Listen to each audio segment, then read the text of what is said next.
ಕಾಂಗ್ರೆಸ್ನಾಗ ಹಿಂದೂಗಳು. ಮೊನ್ನೆ ಒಬ್ಬ ಕಾಂಗ್ರೆಸ್ ವಕ್ತಾರ ಹೇಳ್ತಾನೆ, ಸಿಂಧೂರ ತಳಿ ಇಟ್ಟಿದ್ದು ತಪ್ಪಿದ್ದು ಒಂದು ಹಿಂದೂ ಧರ್ಮದ ಸಂಕೇತ. ನಮ್ಮ ದೇಶನೇ ಹಿಂದೂ ಧರ್ಮದ ಬಹುಸಂಖ್ಯೆ ಉಳ್ಳಂಥ ಜಗತ್ತಿನ ನಮ್ದು ಇರೋದು ಒಂದೇ.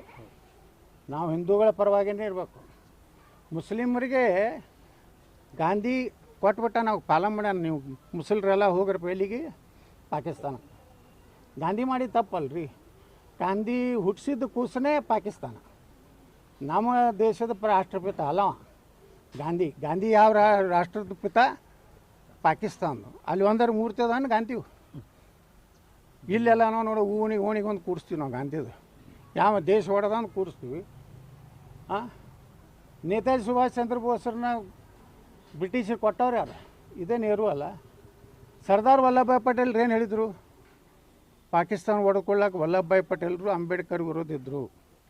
ಬಾಬಾ ಸಾಹೇಬ್ ಅಂಬೇಡ್ಕರ್ ಬರೀತಾರೆ ಪಾರ್ಟಿಷನ್ ಆಫ್ ಪಾಕಿಸ್ತಾನ ಅಂತೇಳಿ 1942 ಒಂದು ಪುಸ್ತಕ ಬರ್ತಾರೆ ಅಂಬೇಡ್ಕರ್. ಬಾಬಾ ಸಾಹೇಬ್ ಅಂಬೇಡ್ಕರ್ ಏನು ಹೇಳ್ತಾರೆ? ಭಾರತವನ್ನು 2 ರಾಷ್ಟ್ರಗಳಾಗಿ ಮಾಡುವಂಥದ್ದಕ್ಕೆ ನಂದು ವಿರೋಧ ಇದೆ. ಒಂದು ವೇಳೆ ಗಾಂಧಿ ಬಗ್ಗೆ ಭಾಳ ವಿರೋಧ ಇರ್ತೈತೆ ಅಂಬೇಡ್ಕರ್ ಅವ್ರದ್ದು. ಗಾಂಧಿಯವ್ರ ಬಗ್ಗೆ ಹೇಳ್ಯಾರ ಅಂಬೇಡ್ಕರ್, ಇವರು ರಾಷ್ಟ್ರಪಿತ ಅನ್ಬೇಡ್ರಿ, ಮಹಾತ್ಮ ಅನ್ಬೇಡ್ರಿ. ಮಹಾತ್ಮ ಮತ್ತು ರಾಷ್ಟ್ರಪಿತ ಅನ್ನುವಂಥ ಶಬ್ದಗಳಿಗೆ ಗಾಂಧಿ ಯೋಗ್ಯ ಇಲ್ಲ. ಇದು ಯಾರು ಹೇಳ್ಯಾರ? ಬಾಬಾ ಸಾಹೇಬ್ ಅಂಬೇಡ್ಕರ್. ಅದೇ ಬಾಬಾ ಸಾಹೇಬ್ ಅಂಬೇಡ್ಕರ್ ಹೇಳ್ಯಾರ, ನೀವು ಹೊಡಿಲಾಕತ್ತಿದ್ದ ದೇಶ ಎದಕ್ಕಂದ್ರೆ ನೆಹರೂನ ಪ್ರಧಾನಮಂತ್ರಿ ಮಾಡ್ಲಕ್ಕ. ಮೊಹಮ್ಮದ್ ಅಲಿ ಜಿನ್ನಾ ಏನತ್ತಾನ, ನನಗೆ ಪ್ರಧಾನಮಂತ್ರಿ ಮಾಡತ್ತಾನ. ಅವು ನೆಹರೂಗೆ ಅವ್ರಿಗೆ ಜಗಳ ಆಗ್ತದೆ ಗಾಂಧಿ ಮುಂದೆ. ಅದಕ್ಕೆ ಪಾಕಿಸ್ತಾನ ಅವ್ರಿಗೊಂದು ಹೊಡೆದು ಕೊಡ್ತಾನೆ ಗಾಂಧಿ. ಈ ಕಡೆ ನೆಹರೂನ ಪ್ರಧಾನಮಂತ್ರಿ ಮಾಡುವಂಥ ಕಾರ್ಯ ಆಗದ್ರಿಂದ ಅವಾಗ ಅಂಬೇಡ್ಕರ್ ಹೇಳ್ತಾರೆ, ಅವರೇ ಬುಕ್ಕ ಬರ್ದಾರೆ, ಸ್ವಂತ ಬಾಬಾ ಸಾಹೇಬ್ ಅಂಬೇಡ್ಕರ್ ಅವರ ಸ್ವಂತ ಬುಕ್ಕನೇ ಬರ್ದಾರೆ. ಅದ್ರಾಗ ಹೇಳ್ತಾರೆ, ಭಾರತವನ್ನು 2 ರಾಷ್ಟ್ರಗಳನ್ನಾಗಿ ನೀವು ಜಾತಿ ಧರ್ಮ ಆಧಾರಿತವಾಗಿ ದೇಶ ಹೊಡಿಲಾಕತ್ತೀರಿ. ಒಂದು ವೇಳೆ ಧರ್ಮಾಧಾರಿತವಾಗಿ ದೇಶ ಹೊಡೆಯುವುದೇ ಇದ್ದರೆ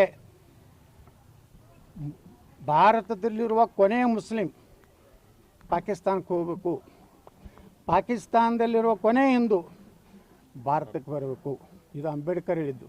ಯಾಕನ್ನೋಂಥ ರೀಸನ್ ಕೊಡ್ತಾರೆ ಬಾಬಾ ಸಾಹೇಬ್ ಅಂಬೇಡ್ಕರ್. ಏನು ಹೇಳ್ತಾರೆ?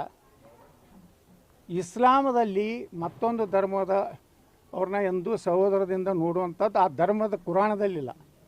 ನಂಬರ್ 1. ಅವರು ಯಾವುದೇ ರಾಷ್ಟ್ರಕ್ಕೆ ನಿಷ್ಠೆ ಇರೋದಿಲ್ಲ.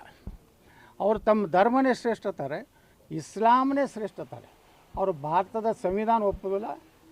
ಅದರಲ್ಲಿ ಹಿಂದೂಗಳ ಆಡಳಿತವನ್ನು ಎಂದೂ ಒಪ್ಪುವುದಿಲ್ಲ. ಇದು ಅಂಬೇಡ್ಕರ್ ಹೇಳಿದ್ದು. ಇವತ್ತು ಅಂಬೇಡ್ಕರ್ ಅವ್ರ ಬಗ್ಗೆ ನಮ್ಗೆ ಗೊತ್ತಿರಲಿಲ್ಲ ಇಷ್ಟು ವರ್ಷ. ಅವನು ಸೋಲಿಸಿದವರೇ ಕಾಂಗ್ರೆಸ್ನವರು. ಅವ್ನು ಹೀನಾಯವಾಗಿ 2 ಸಲ ಲೋಕಸಭೆಗೆ ಸೋಲಿಸ್ತಾರೆ.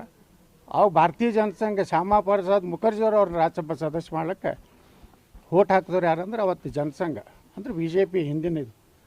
ಮತ್ತು ಅಂಬೇಡ್ಕರ್ ಅವರು 2 ಚುನಾವಣೆಯಲ್ಲಿ ಅವರ ಕ್ಯಾಂಡಿಡೇಟ್ ಏಜೆಂಟ್ ಯಾರು ಇರ್ತಾರೆ ಅಂದರೆ RSSನವ್ರು ಇರ್ತಾರೆ.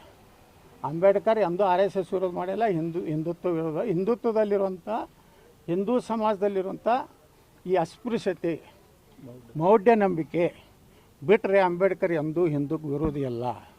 ಅವ್ರು ವಿರೋಧಿ ಇದ್ರಂದ್ರೆ ಪಾಕಿಸ್ತಾನ ಮುಸಲ್ರು ಹೋಗ್ರಿ ಅಂತ ಅನ್ನುವಂಥದ್ದು ಯಾಕೆ ಹೇಳ್ತಿದ್ರು? ಅದಕ್ಕೆ ಅಂಬೇಡ್ಕರ್ ಅವರು ಇವತ್ತು ಪ್ರಸ್ತುತ ಅದಾರ. ಇವತ್ತು ನೇತಾಜಿ ಸುಭಾಷ್ ಚಂದ್ರ ಬೋಸ್ರು ಪ್ರಸ್ತುತ ಅದಾರ.